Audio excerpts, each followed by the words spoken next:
भूगोल ये तय करता है कि इतिहास क्या होगा। ये कथन भू राजनीति की दुनिया में अक्सर गूंजता है। आज हम एक ऐसे ही बर्फीले मैदान की गहराई से पड़ताल करेंगे जो अचानक वैश्विक शक्तियों के लिए आप कह सकते हैं शतरंज की बिसात बन गया है। हम बात कर रहे हैं ग्रीनलैंड की। बिल्कुल। द प्रिंट में प्रकाशित एक विश्लेषण के आधार पर आज की हमारी चर्चा इसी पर केंद्रित है कि क्यों अमेरिकी प्रशासन, खासकर डोनाल्ड ट्रंप के नेतृत्व में, ग्रीनलैंड को हासिल करने के लिए इतना उत्सुक है। और ये सिर्फ जमीन का एक टुकड़ा खरीदने की बात नहीं है।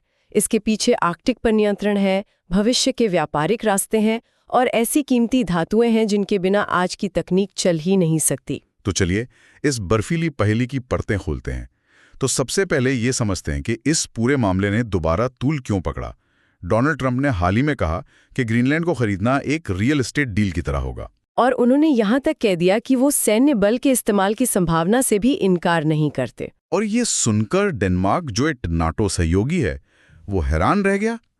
ये बात थोड़ी अजीब नहीं लगती? अजीब तो है, लेकिन ये कोई नई सोच नहीं है। ये जानना जरूरी है कि अमेरिका पहले भी कम से कम 3 बार ग्रीनलैंड को खरीदने की कोशिश कर चुका है। 3 बार? हाँ, 1867 में, फिर द्वितीय विश्व युद्ध के दौरान, और सबसे मशहूर कोशिश हुई थी 1946 में, जब राष्ट्रपति हैरी ट्रूमन ने डेनमार्क को $100 मिलियन सोने में देने की पेशकश की थी। लेकिन हर बार मना कर दिया गया। हर बार।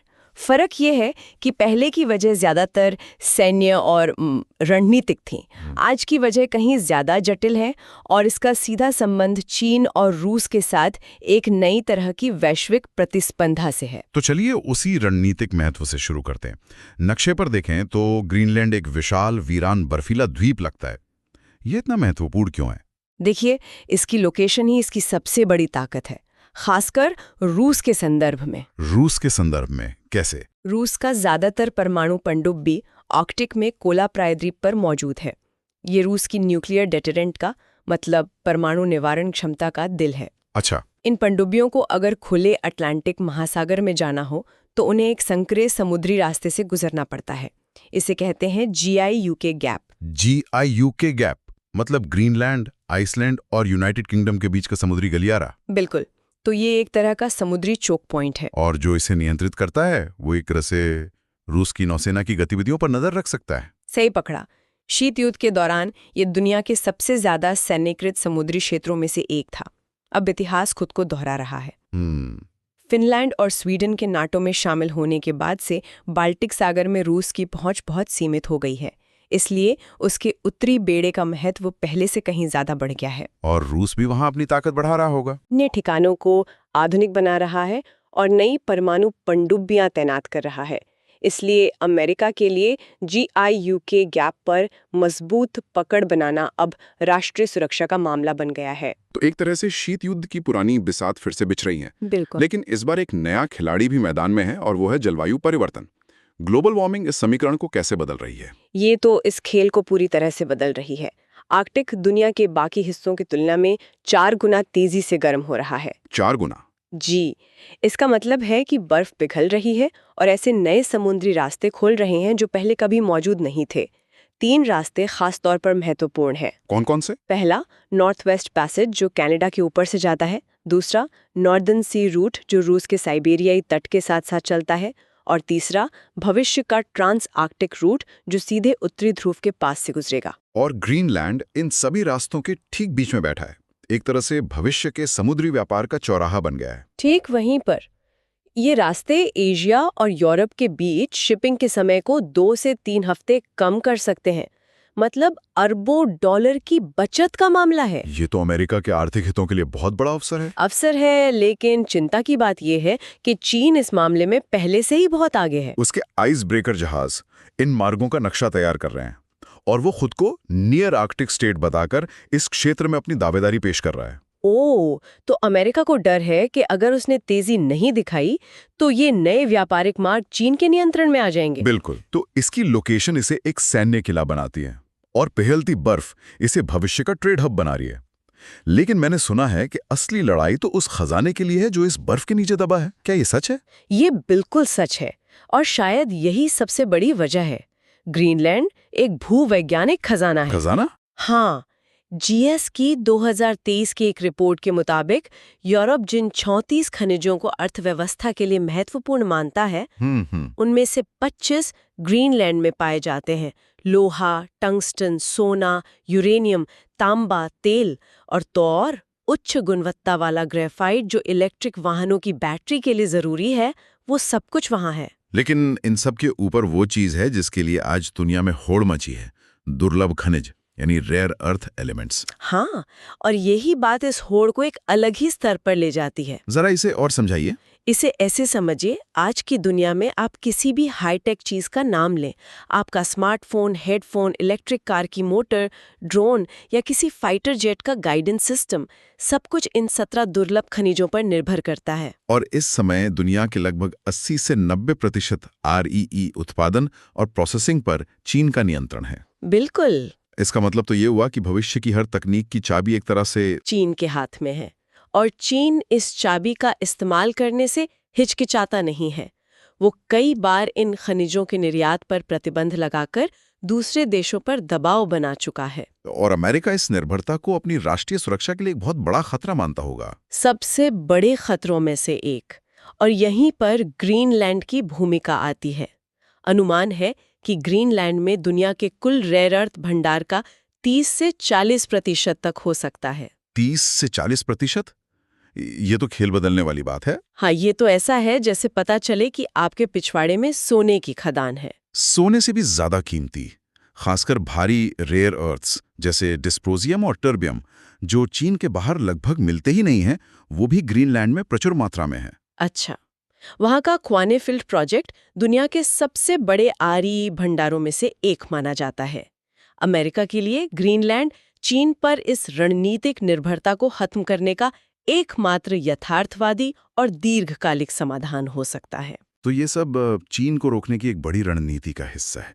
आपने शुरू में मोनरो सिद्धांत 2.0 का जिक्र किया था, अब उसे समझते हैं, ये क्या है? देखिए, मूल मोनरो सिद्धांत 1823 में अमेरिकी राष्ट्रपति जेम्स मोनरो ने दिया था। उसका सीधा संदेश था कि यूरोपीय शक्तियां अमेरिकी महाद्वीपों के मामलों में हस्तक्षेप न करें। कि ये पूरा पश्चिमी गोलार्ध अमेरिका का प्रभाव क्षेत्र है। हाँ, डोनाल्ड ट्रंप का आधुनिक संस्करण या मोनरो सिद्धांत 2.0 इसी सोच को चीन पर लागू करता है। उनका तर्क है कि चीन को पश्चिमी गोलार्ध में अपना प्रभाव बढ़ाने की इजाजत नहीं दी जानी चाहिए, चाहे वो आर्थिक हो या सैन्य। और ग्रीनलैंड भौगोलिक रूप से उत्तरी अमेरिका का ही हिस्सा है, इसलिए वो इस सिद्धांत के केंद्र में आ जाता है। बिल्कुल, और चीन की जो पोलर सिल्क रोड की महत्वाकांक्षा है, वो इसी सिद्धांत से सीधी टकराती है। ये पोलर सिल्क रोड क्या है? यह चीन की बेल्ट एंड रोड इनिशिएटिव का ही आर्कटिक विस्तार है। उसका लक्ष्य इस क्षेत्र में बंदरगाह, हवाई अड्डे और खदानों में निवेश करके अपनी पहुंच बनाना है, और उसने ग्रीनलैंड में ऐसा करने की कोशिश भी की। कोशिश की? मतलब? शेंगहे रिसोर्सेज नाम की एक चीनी कंपनी क्वानेफील्ड खदान में सबसे बड़ी शेयरधारक थी। उन्होंने वहां हवाई अड्डा बनाने के लिए भी बोली लगाई थी। तो अमेरिका ने इसके जवाब में क्या किया? अमेरिका और डेनमार्क ने मिलकर चीन के मंसूबों पर, कह सकते हैं, पानी फेर दिया।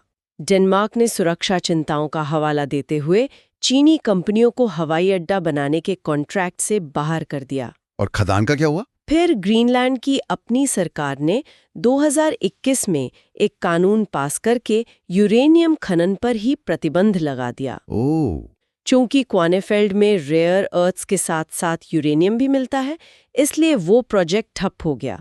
चीन को एक बड़ा झटका लगा। और अमेरिका ने भी कोई कदम उठाया? हाँ, अमेरिका ने खुद दक्षिण ग्रीनलैंड में टैनब्रीज नाम के एक दूसरे बड़े रेयर अर्थ भंडार का अधिग्रहण कर लिया है। तो ये सिर्फ बयानबाजी नहीं है, जमीन पर भी एक रणनीतिक लड़ाई चल रही है। हमने अमेरिका, रूस और चीन की बात की, जो इस ग्रेट गेम के बड़े खिलाड़ी हैं, लेकिन इस कहानी के केंद्र में तो ग्रीनलैंड के लोग हैं, लगभग 56,000 लोग। हाँ। उनकी क्या भूमिका है? ये इस कहानी का सबसे दिलचस्प और अक्सर अनदेखा किया जाने वाला पहलू है। ग्रीनलैंड डेनमार्क का हिस्सा है, लेकिन ये एक अर्ध स्वायत्त क्षेत्र है। उनकी अपनी संसद और सरकार है? जी, और वहां स्वतंत्रता का एक बहुत मजबूत आंदोलन चल रहा है। कई ग्रीनलैंडवासी डेनमार्क से पूरी तरह आजाद होना चाहते हैं, लेकिन उनकी अर्थव्यवस्था पूरी तरह डेनमार्क से मिलने वाली सब्सिडी पर निर्भर है। तो उनके लिए उनकी जमीन के नीचे दबे खनिज उस आर्थिक स्वतंत्रता को हासिल करने का टिकट हो सकते हैं। वो इस नई वैश्विक दिलचस्पी को एक अवसर के तौर पर देख रहे होंगे। हाँ, लेकिन ये एक दोधारी तलवार है। एक तरफ अमेरिका और चीन जैसे देशों का निवेश उन्हें आर्थिक रूप से आत्मनिर्भर बना सकता है, और दूसरी तरफ उन्हें डर है कि वे एक औपनिवेशिक शक्ति यानी डेनमार्क से निकलकर दूसरी आर्थिक शक्तियों के जाल में ना फंस जाएं। वे अपने पर्यावरण और संस्कृति की रक्षा को लेकर भी बहुत चिंतित हैं। मतलब वे निवेश चाहते हैं लेकिन अपनी शर्तों पर। बिल्कुल, वे इस भू-राजनीतिक होड़ का फायदा उठाकर अपनी आजादी का रास्ता बनाना चाहते हैं, न कि किसी बड़ी शक्ति का पिछलग्गू बनना। तो संक्षेप में, अमेरिका के ग्रीनलैंड में ये गहरी दिलचस्पी कई धाराओं का संगम है। एक तरफ आर्कटिक का सैनिकीकरण है, रूस के साथ पुरानी प्रतिद्वंद्विता। दूसरी तरफ जलवायु परिवर्तन से खुलते नए व्यापारिक मार्ग हैं जो वैश्विक अर्थव्यवस्था का नक्शा बदल सकते हैं। सही। और सबसे बढ़कर वो रेयर अर्थ खनिजों का वो विशाल भंडार है जो भविष्य की तकनीक और चीन के साथ शक्ति संतुलन की कुंजी है। बिल्कुल, ये सभी कारक मिलकर डेनमार्क के इस अर्ध स्वायत्त क्षेत्र को अमेरिका के लिए एक बेशकीमती रणनीतिक पुरस्कार बना देते हैं। यह सिर्फ जमीन का एक टुकड़ा नहीं है, यह भविष्य के लिए एक दावा है, रणनीतिक, आर्थिक और तकनीकी। ये वाकई एक जटिल और दिलचस्प तस्वीर है। इस पूरी चर्चा से ये साफ है कि आर्कटिक का भविष्य 21वीं सदी की भू राजनीति को आकार देने में एक बड़ी भूमिका निभाने वाला है। इस पूरी चर्चा के बाद एक सवाल सोचना लाजमी है। वैश्विक शक्तियां ग्रीनलैंड को एक रणनीतिक संपत्ति, एक खजाना या एक सैन्य अड्डे के रूप में देखती हैं, लेकिन ग्रीनलैंड के लोगों के लिए यह उनका घर है। सवाल यह है कि क्या वे इस नई भू राजनीतिक अहमियत का लाभ उठाकर अपनी शर्तों पर एक स्वतंत्र और समृद्ध भविष्य की राह बना पाएंगे, या फिर बड़ी शक्तियों की इस होड़ में उनकी अपनी आवाज और पहचान कहीं खो जाएगी। और इसका जवाब शायद आने वाले दशक का सबसे बड़ा भू राजनीतिक प्रश्न होगा।